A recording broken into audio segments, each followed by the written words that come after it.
Prabu Jayanegara menyisakan satu pertanyaan besar.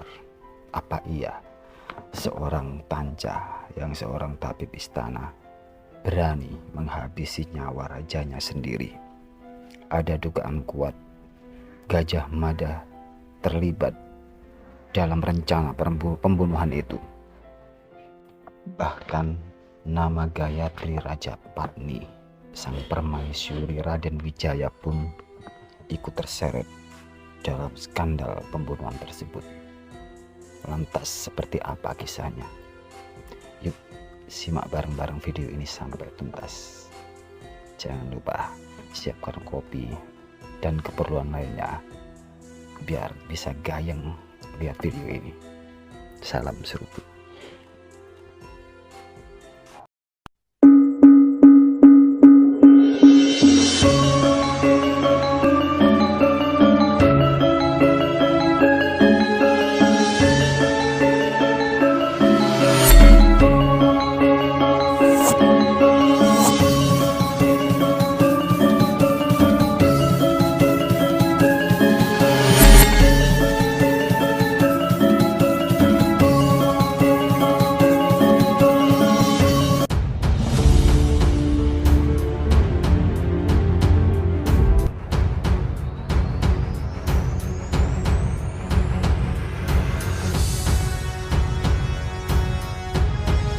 Kematian Jayanegara menggemparkan seluruh Majapahit. Dia dikabarkan terbunuh oleh Tanca, seorang abdi dalam istana Majapahit. Pembunuhan itu terjadi usai Majapahit didera berbagai pemberontakan.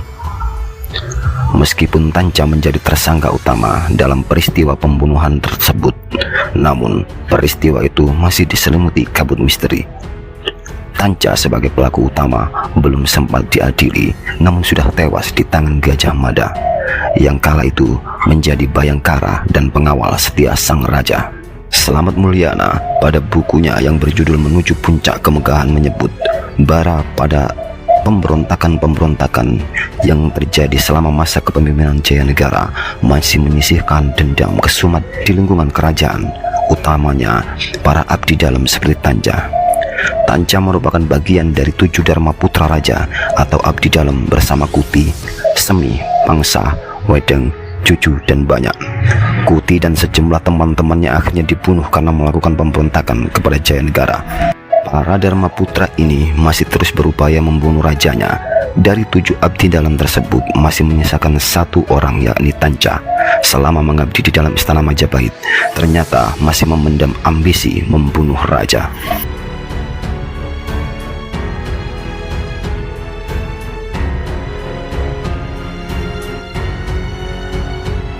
9 tahun pasca peristiwa Kuti, Tribuana Tunggadewi dan Raja Dewi Maharajasa yang merupakan 2 putri keturunan Raja Kertanegara tidak diizinkan menikah oleh Raja Jayanegara.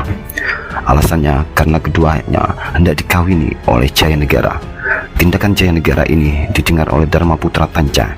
Tanca pun mengadukannya kepada Gajah Mada yang kala itu menjadi bayangkara. Bahkan para jejaka dan laki-laki yang akan memberi istri kedua putri tersebut selalu dihalangi oleh Jayanegara. Pada saat bersamaan, secara kebetulan Jayanegara menderita sakit bisul. Kondisi ini membuat Jayanegara tidak dapat keluar dari istana dan harus selalu berbaring di atas tempat tidur. Tanca pun dipanggil untuk mengobatinya. Tanca dipercaya lantaran memiliki kemampuan mengobati penyakit kedudukannya sebagai tabib istana. Tanca memasuki kamar tidur untuk mengobati Jayanegara. Bengkak pada kaki harus dibedah. 1-2 kali tidak berhasil dibedah, raja mempersilahkan mengesampingkan selimutnya. 3 kali pembedahan bisul pada kaki sang raja berhasil dilakukan. Namun seiring pembedahan berhasil, tikaman langsung dilakukan Tanca kepada Jayanegara. Raja Jayanegara mati akibat tikaman Tanca. Gajah Mada yang mengetahui kejadian tersebut langsung bangkit dan menusuk Tanca. Tusukan Gajah Mada membuat Tanca mati. Kejadian pembunuhan sang Raja Jayanegara tercatat pada tahun 1328 Masehi atau 1250 Saka.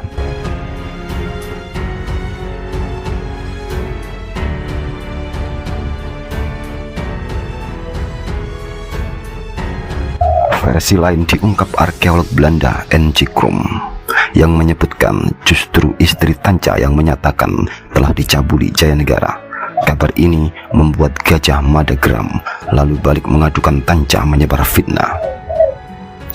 Masih menurut N.J. Krom, justru Gajah Mada yang menjadi otak pembunuhan Jayanegara tersebut. Isu Jayanegara mencabuli istri Tanca sengaja dihembuskan Gajah Mada untuk memperalat Tanca membunuh Jayanegara.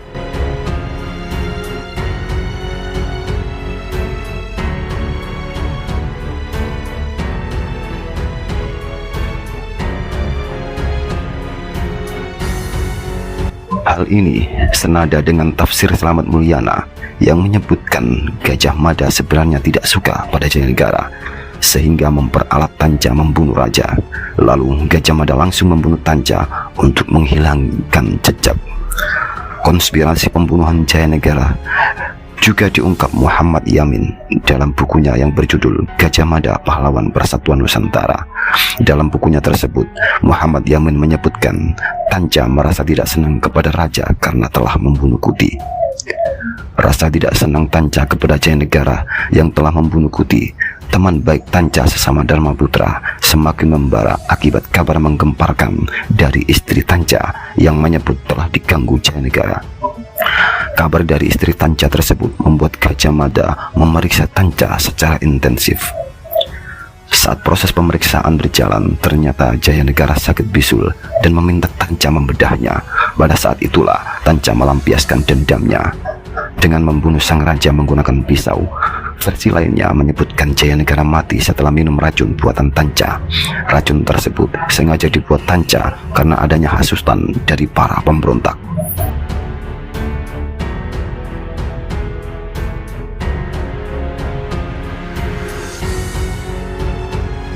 Muhammad Yamin menyebut di belakang lakon yang menyedihkan ini terbayang pula suatu tuduhan kepada Gajah Mada bahwa dialah yang mendorong Tanca melakukan demikian. Karena kabarnya sang Prabu salah lihat dan salah raba kepada istri Gajah Mada yang teguh setia itu. Namun tuduhan ini tidak beralasan dan berlawanan dengan kesetiaan hatinya kepada Sri Mahkota.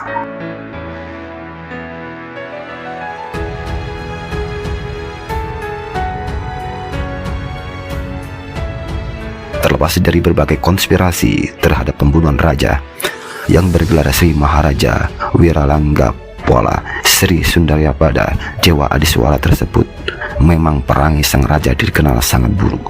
Bahkan kitab Pararaton memberinya nama Kalagemut sebagai sindiran atas perilakunya yang buruk. Jayanegara merupakan putra mahkota hasil pernikahan Raden Wijaya dengan istrinya dari tanah Melayu, Dara Petak. Selama memerintah Majapahit pada tahun 1309 hingga 1328, situasi di dalam negeri Majapahit penuh pergolakan dan diwarnai banyak pemberontakan.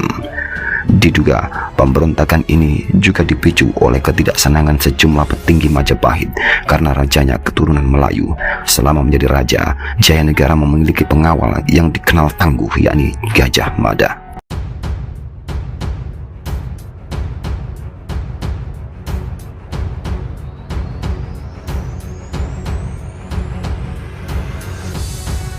Sebelum bertahta di Majapahit, Kitab Negara Kertagama menyebutkan bahwa Jayanegara diangkat sebagai Yuwana Raja atau Raja Muda di Kadiri atau Daha pada tahun 1295. Diduga saat memerintah di Kadiri, usia Jayanegara masih sangat muda karena ayahnya Raden Wijaya baru menikahi Dara Petak yang diduga juga bernama Indaswari pada tahun 1293. Selama memerintah Kadiri, Jayanegara dibantu oleh Lembu Sora. Nama Lembu Sora juga tercatat dalam prasasti Penanggungan dengan jabatan sebagai Patidaha.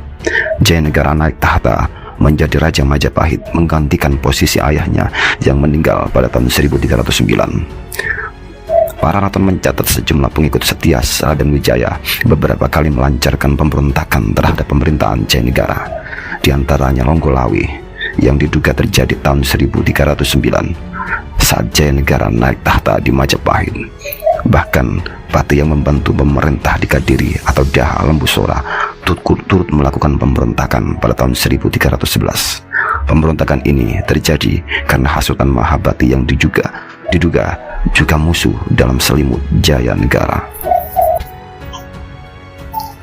Pemberontakan berikutnya dilancarkan oleh Nambi pada tahun 1316. Pemberontakan ini diduga akibat ambisi ayah Nambi, Aryawiraja. Sebelum memberontak kepada rajanya, Nambi menjabat sebagai patih istana, namun ayahnya menginginkan Nambi menjadi raja. Aksi pemberontakan paling dahsyat adalah yang dilakukan Kuti pada tahun 1319, di mana Kuti mampu menguasai istana Majapahit hingga membuat Jaya Negara lari mengungsi di desa Badander. Namun berkat kelihayan dan keberanian Gajah Mada dengan pasukan Bayangkaranya, akhirnya pemberontakan Kuti berhasil ditumpas. Bukan hanya menghadapi pemberontakan dari internal kerajaannya, Jaya Negara juga ternyata sempat menghadapi serangan dari pasukan Mongol. Hal ini didasarkan pada kesaksian seorang misionaris, Odoriko da Pontarego, saat mengunjungi Pulau Jawa. Upaya pasukan Mongol menjajah Jawa berhasil digagalkan oleh pasukan Majapahit.